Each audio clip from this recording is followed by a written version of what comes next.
Welcome back, everyone.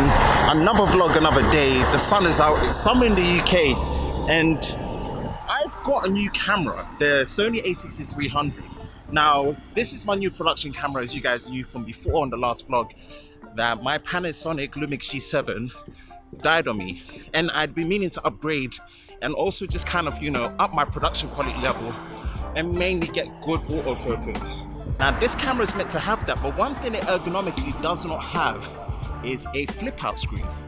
Now, what does that mean for days like this when I'm actually trying to vlog? So I thought, why not title this, Can You Vlog Without a Flip Out Screen? So I should be able to just trust the autofocus on this camera to be able to vlog.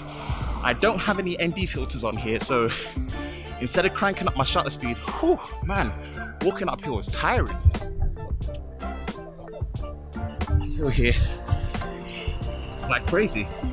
So can you vlog without a flip out screen? I don't have any ND filters on here, so I'm actually vlogging this in 4K at 24 frames a second. I've kept the shutter speed at 1/50th and stopped down the aperture all the way to around f18 just so it doesn't blow out too much, and ISO at the slowest. The autofocus on the Sony A6300 so far for my initial testing has been absolutely phenomenal, considering it's able to do that in 4K. So walk through the day with me. Let's see if it's possible to actually trust this camera to do its job and vlog without being able to see a flip out screen. One thing I probably can say is not having a flip out screen makes you focus into the center where I'm looking at you guys. Now, you can't see me with the sunglasses on, but it doesn't feel as unnatural as I would have thought it would have. So let's see how it goes.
So yeah, just a quick vlog update at the minute. So I am actually just finished having some lunch, and I just wanted to kind of give a quick update on my vlogging experience so far with the A6300.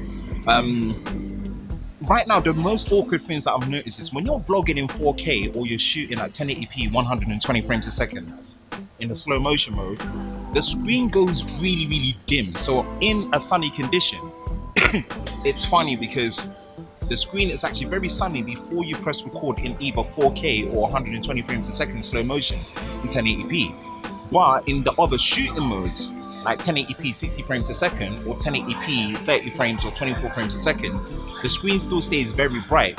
So actually what I ended up having to do was, when I'm using it in 4K and also in 120 frames a second, if I'm behind the camera and if I'm behind the camera and I'm controlling everything, I pretty much have to use the EVF, and the EVF works like a charm. Like, you can see everything in the EVF. So already that's kind of like another weird thing. Another weird thing I'm also facing right now is, currently right now, I've got the kit lens at its widest form, 16mm, so it's between 16 to 50mm. It's a zoom lens. The biggest aperture it's got is f3.5, and it can obviously go all the way up to f22. But without the flip out screen, as much as I can trust the autofocus to work properly on it, I don't know my framing. I don't know if my head is getting cut off. I don't know if the crop. And then obviously with this being a 16mm on a crop sensor, equivalence is about 24mm, give or take, or 30mm, somewhere around there. So I'm just gonna have to trust that the camera is framed okay, and also the autofocus is working well. I think I trust the autofocus a lot more because it's using face detection. Let's see, vlogging without a flip screen, is it possible? Well, quick lunch stop, it's 2 o'clock in the afternoon, it's still nice and sunny out, so yeah, I'll give you an update as I go through. So yeah, lunchtime's over, the sun's out. I'm gonna give you more of an update throughout the day and pretty much try and summarize if using this is actually a good vlogging camera, and if you can vlog without a flip out screen. And also back on that 4K life, now I'm able to vlog and shoot my videos in 4K, so hopefully it comes out looking good. I'm really excited about this camera, but at the same time I want to see what are the drawbacks immediately and what are some of the things I can use to kind of fix it compared to what I was using with my Panasonic G7, as well as even my Nikon D5300. But definitely there's a lot of video centric stuff on what this Sony's doing, and I can't wait to shoot with it. And I actually can't wait to be using the Sony system, especially in the future when you're progressing as well. So without a shadow of a doubt, it's looking interesting. Maybe the road to the A7 III might come a lot sooner than expected. I might have to rent that camera to see how it looks. But yeah, this is the A6300. Hopefully the focus is on point. Let me know what you guys think, man. Keep up.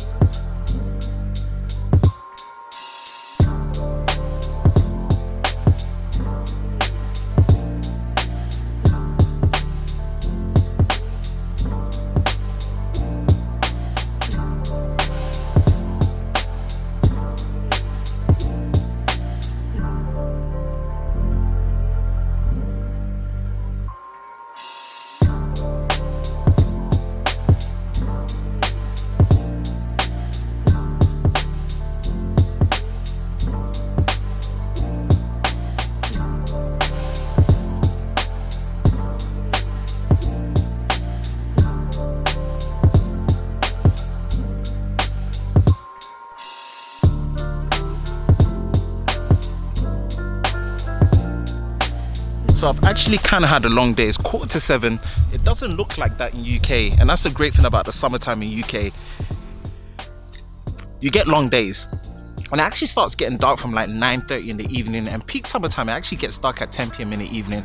And yeah, I just kind of wanted to give you an update on how shooting with this has kind of been, and kind of like my mini conclusion throughout the day on how it's felt initially vlogging with the A6300, and also currently what the status of the camera using it right now is like. Right now at the end of the day, shooting bit by bit in 4K as well as slow motion.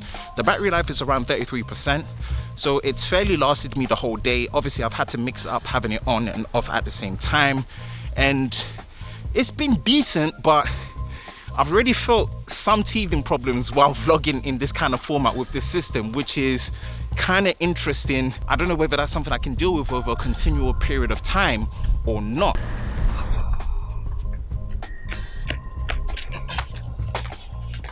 Now let me drop some initial positives while using the A6300 on the system while vlogging today. Firstly, the size. I'm digging the size. It's compact, it's light, it's so easy to lug around. And I think the only thing I'll definitely change is actually the shotgun microphone that I'm using right now, the Takstar, or Takstar, I think that's what it's called. It runs off a battery, it's quite big. I don't think it kind of fits the form factor of this vlogging system. I'd definitely look to get something like a Rode Video Micro, the small one where it doesn't need any power, it doesn't run off a battery, you plug in, you go, it's discreet, it's small with the system. So that's probably something that I would change. Shooting in 4K, man, you know me, I love me some crispy 4K footage, and it's great to finally be able to shoot in 4K and kind of have that ability to shoot. And also, first time I'm actually having high frame rate slow motion on this camera. or on any camera, to be fair. So being able to just shoot in slow motion at up to 120 frames a second is absolutely clutch at 1080p. So I'm definitely eager to see how that comes out and how that really helps with my storytelling when I'm vlogging throughout the day, and when I need to use it, I can use it as well. What else? I think so far those are the things I can come off head right now, but yeah, so far it's very interesting. And also, yes, initially using it, the autofocus, it seems like the autofocus is running really well. So far it seems great. Now let's talk about some of the downsides to this A6300, and these are some of the things that stuck out to me while using it today while vlogging. Firstly, potentially is the battery life. Now I've been able to last throughout the day with it, so potentially something you can manage so long as you shoot in parts, you're clever with your shots, you don't overuse it in terms of just when you shoot, especially when you're shooting in 4K. So potentially the battery life. The next thing that really stuck out to me is the lack of an articulating flip screen coming all the way out. This is strange, it feels strange. I mean, not having an articulating screen allows me to look into the center of the lens and actually talk to you guys so you can actually see what I'm saying to you. So I'm having that conversation with you so you guys don't see me getting distracted by looking in there, but actually having that articulating screen helps me to see, one, my composition, two, my framing, and also to see if my settings that I've got are correct. I don't necessarily need it to be a touchscreen, but I kind of need it there as my mirror, just to see where I'm at. If I need anyone else to be in the shot, I need to also make sure that they're in the shot properly and they're not out of the shot and I'm not missing them. The lack of a proper articulating screen coming out, yeah, Sony, you need to get that through when the A6700 or A6600 comes out, man, because we need that. We need that for vlogging, man. It's gonna be killer to be able to do that. And that is one thing I miss compared to my Lumix G7 that I don't have, which is kind of crazy that it was the case, but yeah, that is the one thing. Not for autofocusing reason, but more for framing, to make sure that I've got my composition and all my settings correct. Next is when you're using the high frame rate and also the 4K mode, the screen gets dim. And I mean, it gets really dim. You can't see it in daylight. Like, you go blind. The screen gets completely dim, you can't use it, and it becomes unusable. You do not get that issue if you're shooting in 1080p 24 frames a second, 30 frames a second, or even 60 frames a second. So that is a problem that you're gonna face if you're using it. Now, one way to negate that problem that I was having is use the electronic viewfinder, use the EVF. The EVF is an absolute joy, but also the downside of using the EVF is you can't get low with your shots. So if you wanna get low with your shots, get some low shots, aim high frame rate 100, damn the bus, in high frame rate 120 frames a second, you won't be able to do that. And also in 4K 24 or 30 frames a second, you won't be able to do that and use the screen brightly in sunny mode, so it becomes unusable. So that is something that I kind of found irritating in a short space of time. Damn, there's so much noises. That's something I found irritating in a short space of time, but just use the EVF where you can, especially when you're trying to get your B-roll, you're behind the camera, you've got control, you're not vlogging in the sense where I'm looking at it, because in that case, it doesn't matter too much. But that's another thing I can feed back in regards to the small annoyances that I found about the A6300 in a short space of time while I'm vlogging with it today. Now, overall, the conclusion and the title to this, I'm back on the 4K game. I'm back to shooting 4K again. I could not resist. I had to bring myself back. I got this whole system with the kit lens for quite a steal. So I'm really happy to be back on the system. I'm gonna build up from there. And I'm really happy with the system, but specifically for this vlog, why I said it, can you vlog without a flip out screen? Well, let me hear your feedbacks in the comment section below. So far, I think you can, but you kind of have to manage your expectations when you're using it with a system like this where you don't have a flip out screen. And if you're able to do that, I think you can get away with it. One more thing that I need to do for this particular system is something I need to do myself, is get the sunglasses for the lens, i.e. the ND filter. I need to get an ND filter for this because not being able to control my aperture and really bring it open is kind of annoying. So I need to get an ND filter for this. So I'm gonna close out this vlog. Hope you guys enjoyed it. Let me know what you think in the comment section below. If you liked it, if you wanna be seeing more stuff like this, I like to try and vlog where it's more relevant to the tech that I'm using and the gear that I'm using. So let me know if this helps you in any way, shape or form. Bring it in the comment section below. Let's have a discussion. Follow my social media handles as always. And if you find yourself here on a regular basis and you haven't hit the subscribe button, make sure you hit that subscribe button.